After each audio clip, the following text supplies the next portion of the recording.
February ಮಾಸ ಭವಿಷ್ಯ ಧನುರಾಶಿ.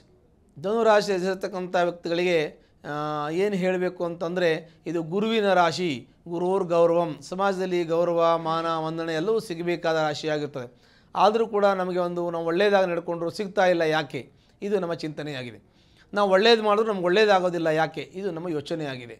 ನಾವು ಎಷ್ಟೇ ದಾನ ಧರ್ಮ ಕರ್ಮಗಳನ್ನು ಮಾಡಿದ್ರೂ ಕೂಡ ನಮಗೆ ಪಾಪ ಪರಿಹಾರ ಆಗೋದಿಲ್ಲ, ಇದು ಯಾಕೆ ಎನ್ನುವಂಥ ಪ್ರಶ್ನೆಗಳು ಈ ಒಂದು ಧನುರಾಶಿಯಲ್ಲಿರ್ತಕ್ಕಂಥ ವ್ಯಕ್ತಿಗಳಿಗೆ ಮೂಡ್ತಾ ಇದೆ ಅನ್ನೋದರಲ್ಲಿ ಯಾವುದೇ ಸಂದೇಹ ಇಲ್ಲ. ಏಕೆಂದರೆ ಧನುರಾಶಿಯಲ್ಲಿ ಜನಿಸ್ತಕ್ಕಂಥ ವ್ಯಕ್ತಿಗಳು ಸಾತ್ವಿಕರು, ಸದ್ಗುಣ ಸಂಪನ್ನರು ಆಗಿದ್ದೀರಿ. ಆದರೂ ಕೂಡ ಸಮಸ್ಯೆಗಳು ನಿಮ್ಗೆ ಬರ್ತಾ ಇದೆ. ಸಮಸ್ಯೆಗಳು ಹೆಂಗೆ ಬರ್ತಾ ಇದೆ ಅಂತಂದರೆ, ಒಂದರ ಮೇಲೆ ಒಂದು ಬರ್ತಾ ಇದೆ. ಏಕೆಂದರೆ ದುಡ್ಡು ಕಾಸು ವಿಚಾರ ತೊಂದರೆಯಾಗಿದೆ. ದುಡ್ಡು ಕೈಗೆ ಬರ್ತಾ ಇಲ್ಲ, ಉದ್ಯೋಗದಲ್ಲಿ ಯಶಸ್ಸಾಗ್ತಾ ಇಲ್ಲ, ಪ್ರಮೋಷನ್ನು ಕೂಡ ನಿಮಗೆ ಸಿಗ್ತಾ ಇಲ್ಲ.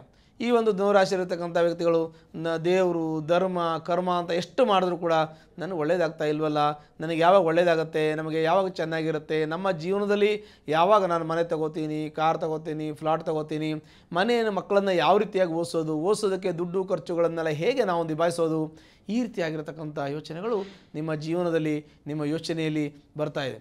ಸಾಕಷ್ಟು ತೊಂದರೆಯನ್ನು ಕಷ್ಟವನ್ನು ಅನುಭವಿಸಿದ್ದೀರಾ, ಅದರ ಜೊತೆಗೆ ನಷ್ಟವನ್ನು ಅನುಭವಿಸಿದ್ದೀರಾ, ಲಾಸ್ ಅನುಭವಿಸಿದ್ದೀರಾ.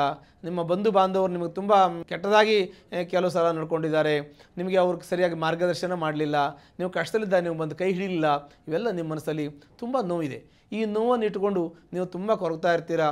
ಈ ಮನಸ್ಸಲ್ಲಿರ್ತಕ್ಕಂಥ ನೋವನ್ನು ಹೊರಗಡೆ ಹಾಕಿ, ನಮಗೆಲ್ಲೂ ನಮ್ಮ ಸಮಯ ಚೆನ್ನಾಗಿದ್ದರೆ, ನಮ್ಮ ಯೋಗ ಚೆನ್ನಾಗಿದ್ದರೆ ಎಲ್ಲರೂ ಚೆನ್ನಾಗಿರ್ತಾರೆ. ನಮ್ಮ ಯೋಗ ಚೆನ್ನಾಗಿಲ್ಲ, ಆಗಾಗ ನಮ್ಗೆ ಯಾರೂ ಸಹಾಯ ಮಾಡಲಿಲ್ಲ ಅಂತ ಅಂದ್ಕೊಳ್ಳಿ. ಯಾಕೆಂದರೆ ನಮ್ಗೆ ಇವ್ರ ಮೇಲೆ ಹೇಳೋದಕ್ಕಿಂತ ಮುಖ್ಯವಾಗಿ ನಮ್ಮ ಸಮಯ ಚೆನ್ನಾಗಿಲ್ಲ ಅಂದ್ಕೊಳ್ಳೋದು ನಿಮಗೆ ಮಾನಸಿಕವಾಗಿ ನೆಮ್ಮದಿಯನ್ನು ತರ್ಕೊಡ್ತಕ್ಕಂಥದ್ದು.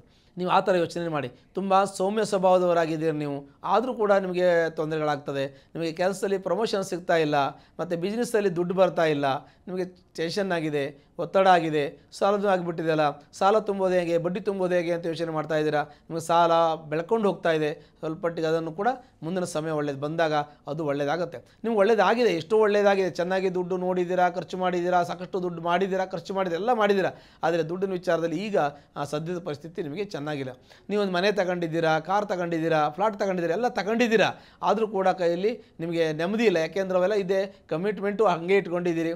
ಆದರೂ ಕೂಡ ಸ್ವಲ್ಪ ತಾಳ್ಮೆಯಿಂದ ಇದ್ದು ಸ್ವಲ್ಪ ಸಮಯ ಕಾಲ ಅವಕಾಶ ತಗೊಂಡು ತಾಳ್ಮೆಯಿಂದ ಹೋದರೆ ಸರಿ ಹೋಗ್ಬೋದು ಅಂತ ಅನಿಸುತ್ತೆ. ಅದರ ಬಗ್ಗೆ ಪ್ರಯತ್ನ ಮಾಡಿ. ನಿಮಗೆ ಗುರು ಅನುಗ್ರಹ ಇದೆ. ಇವಾಗ ತಾತ್ಕಾಲಿಕವಾಗಿ ಗುರು ಚೆನ್ನಾಗಿದ್ದಾನೆ, ಆದರೂ ಕೂಡ ಗುರು ಒಬ್ಬರೇ ಇದ್ದರೆ ಸಾಕಾಗೋದಿಲ್ವಲ್ಲ.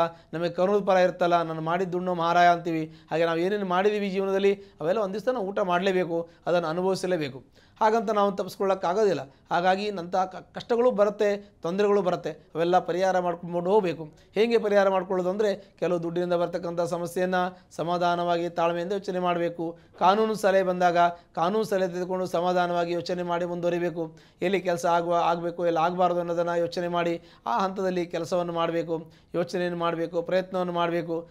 ಆ ರೀತಿ ಹೋದಾಗ ಸ್ವಲ್ಪ ಅನುಕೂಲ ಆಗುತ್ತೆ.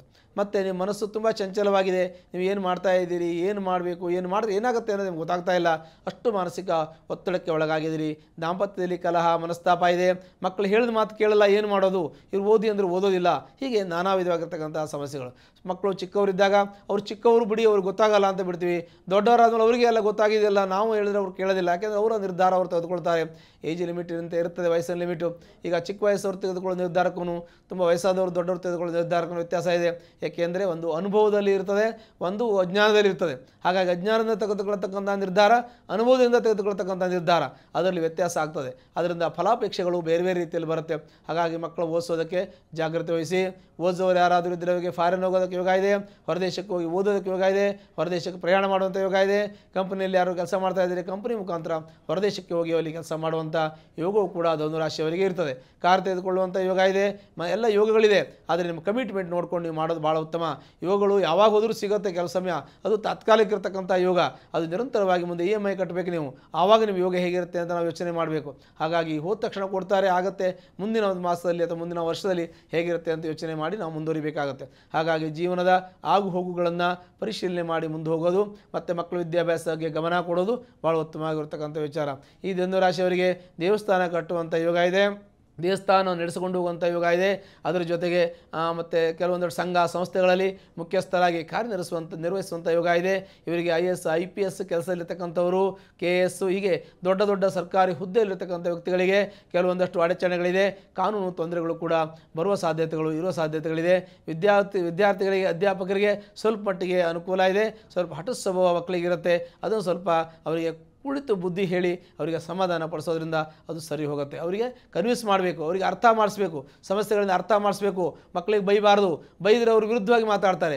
ಅದಕ್ಕೆ ಅವರಿಗೆ ಅರ್ಥ ಮಾಡಿಸಿದಾಗ ಅವರು ಅದನ್ನು ಒಪ್ಕೋತಾರೆ. ಹಾಗಾಗಿ ನಾವು ಹೇಗೆ ಹೇಳ್ತೀವಿಯೋ ಆ ರೀತಿ ಅವರು ತಿಳ್ಕೊತಾರೆ, ಅದೇ ರೀತಿ ಅವರು ಅದನ್ನು ಫಾಲೋಅಪ್ ಮಾಡ್ತಾರೆ. ಅದು ಭಾಳ ಮುಖ್ಯವಾಗಿರ್ತಕ್ಕಂಥ ವಿಚಾರ. ಮತ್ತು ನಿಮಗೆ ಮನೆ ತೆಗೆದುಕೊಳ್ಳೋದು, ಸೈಟ್ ತೆಗೆದುಕೊಳ್ಳುವಂಥ ಯೋಗ ಇದೆ. ಆದರೆ ಕಾನೂನು ತೊಂದರೆ ಇದೆ ಅಂತ ಹೇಳಿದ್ದೀನಿ, ಜಾಗ್ರತೆ ವಹಿಸಬೇಕು. ಮತ್ತು ನಿಮ್ಮ ತಂದೆಯ ಆರೋಗ್ಯದಲ್ಲಿ, ತಾಯಿಯ ಆರೋಗ್ಯದಲ್ಲಿ ತೊಂದರೆ ಆಗುವಂಥ ಸಾಧ್ಯತೆ ಇದೆ. ನೀವು ಮನೆ ಕಟ್ಟಿದ್ದಿದ್ದರೆ ಅದಕ್ಕೆ ವಾಸ್ತುದೋಷ ಕಂಡು ಬರ್ತದೆ. ಇಲ್ಲ ಕಟ್ಟೋದಿದ್ದರೂ ಕೂಡ ವಾಸ್ತುದೋಷ, ಶಲ್ಯ ದೋಷ ಇದೆ. ಹಾಗಾಗಿ ಶಲ್ಯ ಶೋಧನೆಯನ್ನು ಮಾಡೋದಕ್ಕೆ ಖಂಡಿತ ಮರಿಬೇಡಿ. ಮತ್ತು ವಾಸ್ತುದೋಷಕ್ಕೆ ಸಂಬಂಧಪಟ್ಟಂತೆ ಪರಿಹಾರ ಮಾಡೋದಕ್ಕೆ ಮರಿಬೇಡಿ. ಯಾವುದೇ ಒಂದು ವಿಚಾರ ಇದ್ದರೂ ಕೂಡ ಒಂದು ಸರಿಯಾಗಿ ಒಂದು ಮಾರ್ಗದರ್ಶನ ಸೊಲ್ಯೂಷನ್ ತೆಗೆದುಕೊಂಡು ಮುಂದೋಗೋದ್ರಿಂದ ಮುಂದೆ ಆಗುವಂಥ ಅನಾಹುತ ಈಗಲೇ ತಪ್ಪಿಸ್ಕೋಬೋದು. ಯಾಕೆಂದರೆ ನಮಗೆ ಭಗವಂತ ಬುದ್ಧಿ ಕೊಟ್ಟಿದ್ದಾನೆ, ಬುದ್ಧಿ ಕರ್ಮಾನುಸಾರಣೆ. ಭಗವಂತ ಬುದ್ಧಿ ಕೊಟ್ಟಿದ್ದರಿಂದ ನಾವು ಯಾವ ರೀತಿಯನ್ನು ಯೋಚನೆ ಮಾಡಿ ಮುಂದೆ ಹೋಗೋಕ್ಕೆ ಅವಕಾಶ ಇದೆ. ಕೇಳೋದಕ್ಕೆ, ತಿಳ್ಕೊಳ್ಳೋದಕ್ಕೆ ಭಗವಂತ ಎಲ್ಲ ರೀತಿಯ ನಮಗೆ ಸಹಾಯವನ್ನು ಮಾಡ್ತಾನೆ. ಅಂಥ ಜನರು ಇದ್ದಾರೆ, ಅಂಥ ತಿಳುವಳಿಕೆಯರು ಇರ್ತಾರೆ. ಅದಕ್ಕೆ ಸಂಬಂಧಪಟ್ಟಂಥ ಸ್ಪೆಷಲಿಸ್ಟ್ಗಳು ಇರ್ತಾರಲ್ಲ, ಅವ್ರನ್ನ ಕೇಳಿದಾಗ ಎಲ್ಲವೂ ಕೂಡ ಸಮಸ್ಯೆ ಸರಿ ಹೋಗಿ ಮುಂದಿನ ಜೀವನದಲ್ಲಿ, ಭವಿಷ್ಯದಲ್ಲಿ ಯಶಸ್ಸು, ಕೀರ್ತಿ, ಲಾಭ ಖಂಡಿತವಾಗಿಯೂ ದೊರಕುತ್ತೆ.